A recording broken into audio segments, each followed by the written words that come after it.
ನಾಡು ಚಿಕ್ಕಮಗಳೂರಿನಲ್ಲಿ ದತ್ತ ಜಯಂತಿ ಕಾರ್ಯಕ್ರಮ 2023ಕ್ಕೆ ಚಾಲನೆ ಸಿಕ್ಕಿದ್ದು ಡಿಸೆಂಬರ್ 26ರ ತನಕ ದತ್ತ ಜಯಂತಿ ನಡೆಯಲಿದೆ. ಚಿಕ್ಕಮಗಳೂರಿನಲ್ಲಿ ಪೊಲೀಸ್ ಬಿಗಿ ಭದ್ರತೆ ಹೆಚ್ಚಿಸಲಾಗಿದೆ.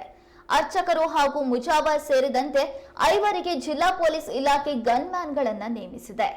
ದತ್ತಪೀಠ ವ್ಯವಸ್ಥಾಪನಾ ಸಮಿತಿಯು ಎಸ್ಎಂ ಬಾಷಾ, ಅರ್ಚಕರಾದ ಶ್ರೀಧರ್ ಪೂಜಾರ್, ಶಿವರಾಮ್ ಭಟ್ ಹಾಗೂ ಮುಜಾವರ್ಗಳಾದ ಸೈಯದ್ ಅಖಿಲ್ ಪಾಷಾ ಹಾಗೂ ಇಸ್ಮಾಯಿಲ್ ಅವರಿಗೆ ಗನ್ಮ್ಯಾನ್ ನೇಮಿಸುವಂತೆ ಚಿಕ್ಕಮಗಳೂರು ಎಸ್ಪಿ ವಿಕ್ರಮ್ ಅಮಟೆ ಆದೇಶಿಸಿದ್ದಾರೆ.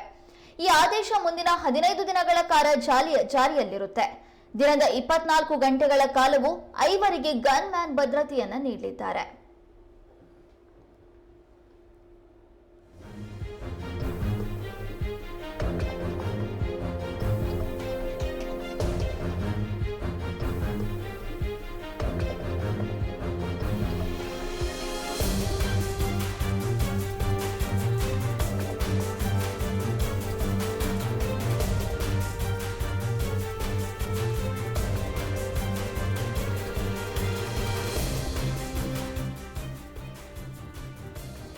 ಕಾಫಿ ನಾಡು ಚಿಕ್ಕಮಗಳೂರಿನಲ್ಲಿ ದತ್ತ ಜಯಂತಿ 2023 ಕಾರ್ಯಕ್ರಮಕ್ಕೆ ಚಾಲನೆ ಸಿಕ್ಕಿದೆ.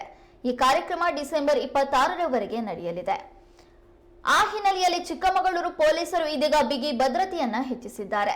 ದತ್ತ ಜಯಂತಿ ಕಾರ್ಯಕ್ರಮ ನಡೆಯುವಂತೆ ಸಂದರ್ಭದಲ್ಲಿ ಹಲವಾರು ಬಾರಿ ಗಲಾಟೆ ಗದ್ದಲಗಳು ನಡೆದಿರೋದ್ರಿಂದ ಶಾಂತಿಯುತವಾಗಿ ದತ್ತ ಜಯಂತಿ ಕಾರ್ಯಕ್ರಮವನ್ನು ಆಚರಣೆ ಮಾಡೋದಕ್ಕೆ ಏನೆಲ್ಲ ಸಿದ್ಧತೆಗಳನ್ನ ಮಾಡಿಕೊಳ್ಬೇಕು, ಅದಕ್ಕೆ ಚಿಕ್ಕಮಗಳೂರು ಪೊಲೀಸರು ಈಗಾಗಲೇ ಸಿದ್ಧತೆಯನ್ನ ಮಾಡಿಕೊಂಡಿದ್ದಾರೆ.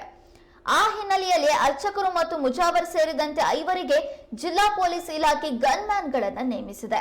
ದತ್ತಪೀಠ ವ್ಯವಸ್ಥಾಪನಾ ಸಮಿತಿಯ ಎಸ್ಎಂ ಬಾಷಾ, ಅರ್ಚಕರಾದ ಶ್ರೀಧರ್ ಪೂಜಾರ್, ಶಿವರಾಮ್ ಭಟ್ ಮತ್ತು ಮುಜಾವರ್ಗಳಾದ ಸೈಯದ್ ಅಖಿಲ್ ಪಾಷಾ ಹಾಗೂ ಇಸ್ಮಾಯಿಲ್ ಅವರಿಗೆ ಗನ್ಮ್ಯಾನ್ ನೇಮಿಸುವಂತೆ ಚಿಕ್ಕಮಗಳೂರು ಎಸ್ಪಿ ವಿಕ್ರಮ್ ಅಮಟೆ ಆದೇಶ ಹೊರಡಿಸಿದ್ದಾರೆ. ಮುಂದಿನ 15 ದಿನಗಳ ಕಾಲ ಈ ಆದೇಶ ಜಾರಿಯಲ್ಲಿರುತ್ತೆ. ಈ 15 ದಿನಗಳ ಕಾಲವು 24 ಗಂಟೆಗಳು ಕೂಡ ಈ 5 ಗನ್ಮ್ಯಾನ್ ಭದ್ರತೆಯನ್ನ ನೀಡ್ತಾರೆ.